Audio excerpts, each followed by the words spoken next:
नमस्कार दोस्तों, आप सभी का स्वागत है कहानी आपकी और मेरी ग्रहों की जुबानी यूट्यूब चैनल के ऊपर। इसमें आज हम लोग जो टॉपिक लिया है वो लिया है वीकली प्रिडिक्शन 24 नवंबर से 30 नवंबर तक के बीच में मेष लग्न के जातकों के लिए किस तरह से यह टाइम रहेगा। मेष लग्न यानी कि पहले घर में आपके एक लिखा हुआ है वो मेष लग्न है। यहाँ पे ये चंद्रमा का गोचर है, इससे आप कंफ्यूज मत होइएगा, क्योंकि जहाँ पे चंद्रमा लिखा हुआ है वहां एक लिखा हुआ है तो आपकी मेष राशि है। तो ये चंद्रमा जो है वो 24 से लेकर 30 नवंबर के बीच में अलग अलग नक्षत्रों के अंदर में मूवमेंट लेगा। ये 24 तारीख को पूर्वा भाद्रपद नक्षत्र में रहेगा जो कि गुरु का नक्षत्र है। 25 तारीख को उत्तरा भाद्रपद में जाएगा जो कि शनि का नक्षत्र है। 26 को बुध के नक्षत्र यानी कि रेवती नक्षत्र अंतिम नक्षत्र रहेगा, उसमें जाएगा। 27 को अश्विनी यानी केतु का नक्षत्र है, पहला नक्षत्र है अश्विनी कुमार का, वहां पे जाएगा। 28 तारीख को भरणी नक्षत्र यानी कि शुक्र के नक्षत्र में जाएगा।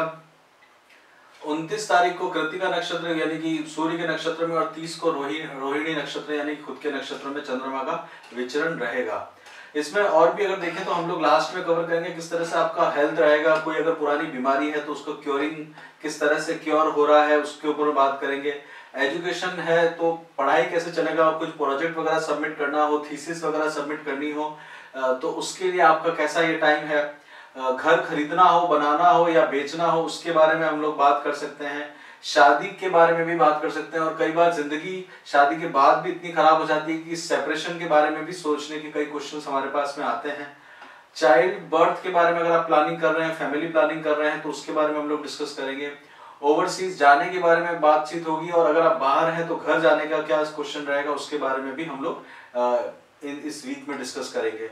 ऑक्यूपेशन अगर आपका देख रहे हैं कि आपका किस तरह से कामकाज चलेगा या कुछ चेंज करना चाहते हैं जॉब को, वो भी हम लोग लास्ट में डिस्कस करेंगे। शादी पैसा अगर रहेगा तो कितना फायदा हो सकता है, कितना नुकसान, इस समय का हम लोग ओवरऑल इसके अंदर चेक करेंगे। साथ में अगर प्यार करते हैं किसी से और उससे शादी करना चाहते हैं तो उस तरह से उसका कैसा टाइम जाने वाला है वो भी डिस्कस करेंगे। और किसी से पार्टनरशिप है, उसको अगर पार्टनरशिप के कारण फायदा है तो वो किस तरह से दिखेगा, और अगर नुकसान हो रहा है उसे तोड़ना है तो वो भी एक समय इसमें आएगा। ओवरऑल जो आपके लिए रहेगा ये सप्ताह, आपको अपने थोड़ा काम के अंदर ध्यान देना पड़ेगा, क्योंकि गुरु और शनि जो है वहां पे मूवमेंट किया है। और गुरु और शनि जो है, गुरु अभी जस्ट एंटर हुए हैं 20 नवंबर को आपके कर्म स्थान में, और वो जो है उत्तराषाढ़ा नक्षत्र यानी कि सूर्य के नक्षत्र में है, जो कि सूर्य जो है आपके अष्टम स्थान में है और शनि की राशि में है। और सूर्य भी जो है वो वृश्चिक राशि और अनुराधा नक्षत्र यानी कि शनि के नक्षत्रों में है। तो काम के अंदर में आपको फोकस ज्यादा करने की जरूरत है, आपको अपने घर में ज्यादा देखने की, आपको काम के ऊपर में आप देख भी रहे हैं कि बहुत आपके लिए जो है अच्छा समय नहीं जा रहा काम को लेके। साथ में आप देखेंगे लग्नेश जो आपका मंगल है वो आपके 12वें में है और वो बुध के नक्षत्रों में है। और बुध जो है वो आपके लिए उच्च स्थान में आता है, मतलब 3 6 8 12 के अंदर में अगर आप माने 3 और 6 जो है उच्च स्थान है, तो यहाँ पे आपको बहुत ज्यादा रिजल्ट्स इसमें नहीं मिल रहे। तो और बुध अभी जो है वो आपके स्पाउस के रिलेशनशिप के हाउस उसमें बैठा हुआ है, जहां पे आप देख रहे हैं कि रिलेशनशिप आपका कुछ ज्यादा चल नहीं रहा। दूसरा क्या है कि आप चला के बात कर सकते हैं, बट अभी आप चुपचाप समय देख रहे होंगे कि आपका किसी से बात करने का भी मन नहीं हो रहा होगा। ऐसा मन कर रहा होगा कि अकेले में ही रहने का समय ज्यादा आपको ठीक लग रहा होगा, क्योंकि आपका काफी जो है वो पिछले दिनों में भरोसा टूटा होगा, जिसके कारण आप अभी सोच रहे हैं कि किसी से बात करना फिजूल लगता है। और या तो फिर बात करने में भी आप सोचेंगे तो इसको पूरा का पूरा खत्म करने का आप सोचने का निर्णय ले रहे होंगे। शुक्र जो है वो आपके स्पाउस के घर में ही बैठे हुए हैं, साथ के साथ में स्वाति नक्षत्र में, यानी कि वहां हो सकता है कि थोड़ा सा माता सरस्वती की तरफ से आपको थोड़ा आशीर्वाद लेने की जरूरत पड़े, क्योंकि राहु जो है वो आपके सेकंड हाउस में बैठे हैं, तो वहां से थोड़ा सा राहु उसके ऊपर में इम्पैक्ट डाल रहे हैं, जो कि आपके सेकंड हाउस में बैठे हुए हैं।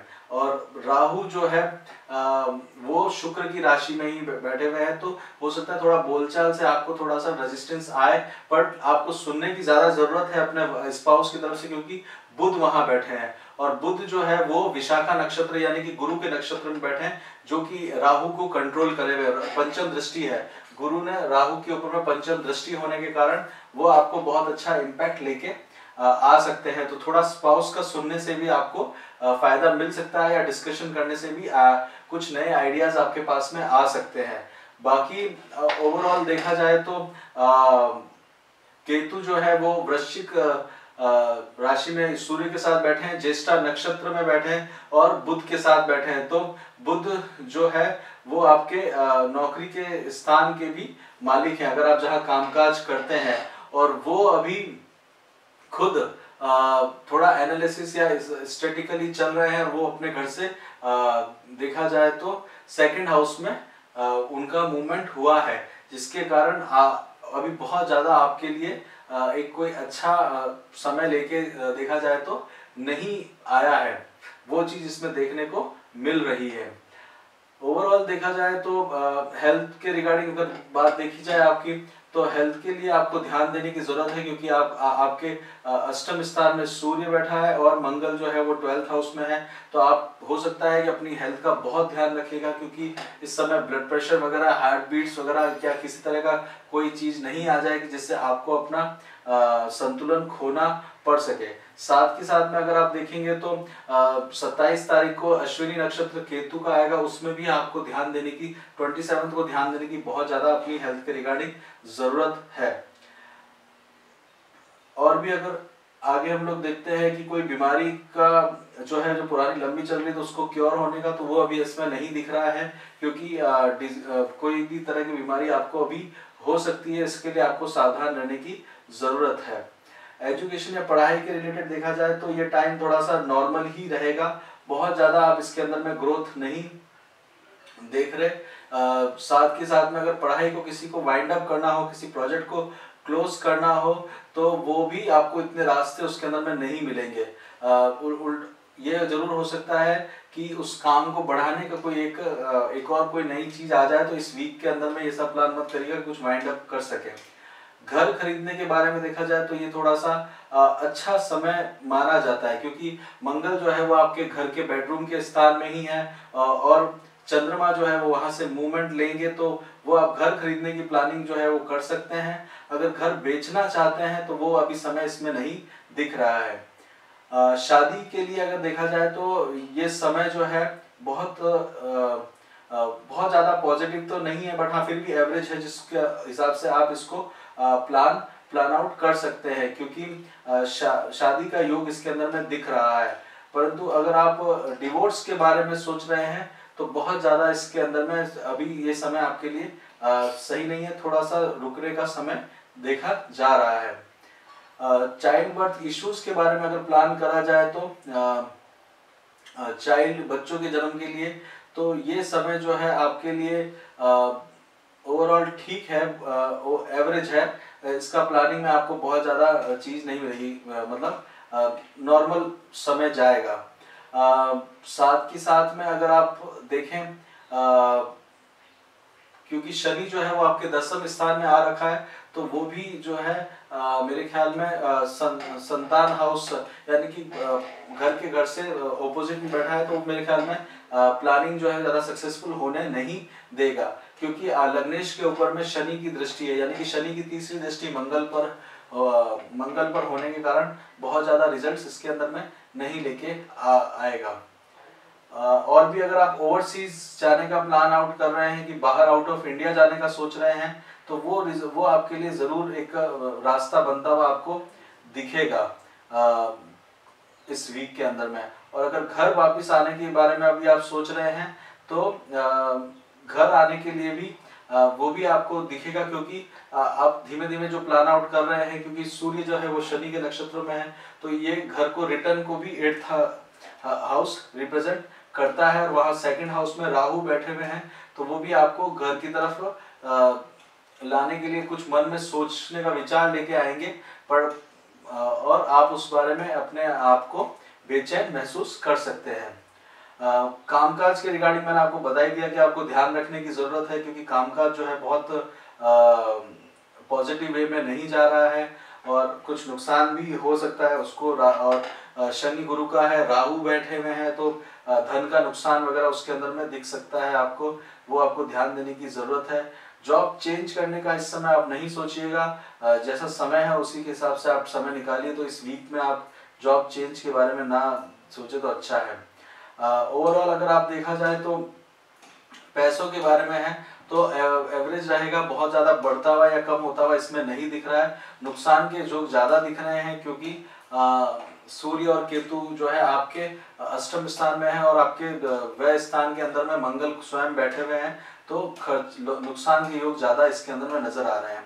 अगर आप किसी से प्रेम करते हैं और प्रेम के उसके बारे में सोच रहे हैं तो ये समय आपके लिए थोड़ा सा अच्छा समय रहेगा। और अगर आप शादी करने का सोच रहे हैं तो ये बहुत अच्छा टाइम है आपके लिए। और अगर आप बिजनेस के रिगार्डिंग इस समय को यूटिलाइज करना चाहते हैं तो बिजनेस के लिए आप अच्छा प्लान कर सकते हैं, ये इस वीक में दिख रहा है। परंतु पैसे आपके जरूर उसमें खर्च होंगे जो आपको बजट बना के चलना पड़ेगा। लॉस भी हो सकता है, तो थोड़ा सा प्लानिंग अच्छे से करेंगे तो आप उसको निकाल लेंगे, क्योंकि राहु बैठे हुए तो एकदम से इमीडिएटली बिना सोचे समझे खर्च करना शुरू कर दिया तो वो लॉस आपको लेके आएगा। पार्टनरशिप में नहीं जाइएगा, वो ज़्यादा बेटर रहेगा आपके लिए। और इस समय अगर आप पार्टनरशिप तोड़ना चाहते हैं तो ये आपके लिए बहुत अच्छा समय है। आप अगर चाहें तो किसी से पार्टनरशिप तोड़ना चाहते हैं तो वो चल के ही आपसे कुछ इस तरह की बात करेगा जिसको आप पार्टनरशिप को तोड़ सकते हैं। तो ओवरऑल ये आपका 24 नवंबर से 30 नवंबर तक का पूरा वीकली समय रहेगा। और इसमें अलग अलग मूवमेंट रहेंगे चंद्रमा के, उसके हिसाब से आप इसको प्लान कर सकते हैं। नक्षत्रों के अंदर मैं लास्ट में ये बात मैं जरूर कहना चाहूंगा, इसे आप बहुत ध्यान से सुनिएगा। नक्षत्र वो होते हैं कि जो आपके कर्मों को स्टोर करके रखते हैं और समय समय पे जब उनका मूवमेंट आता है तो वो आपको दिए जाते हैं। तो वो बहुत इंपॉर्टेंट रोल प्ले करते हैं आपके दिनचर्या के अंदर में और आपकी प्लानिंग के अंदर में। इसी के साथ ही हम लोग इस वीडियो को यहीं पे रोकते हैं। और आपका बहुत बहुत धन्यवाद जो आप इसको सुन रहे हैं। आपको पसंद आया तो लाइक करिएगा, कमेंट करिएगा और अगर शेयर भी करिएगा। जिन लोगों को ज़रूरत हो उन तक भी पहुंच सके उनसे भी डिस्कस करिएगा, जो भी आपके सेम लग्न के हों। और आपको अगर इस तरह के और वीडियोस और चाहिए हो तो इस चैनल को ज़रूर सब्सक्राइब करिएगा। बहुत बहुत धन्यवाद। जय श्री राम।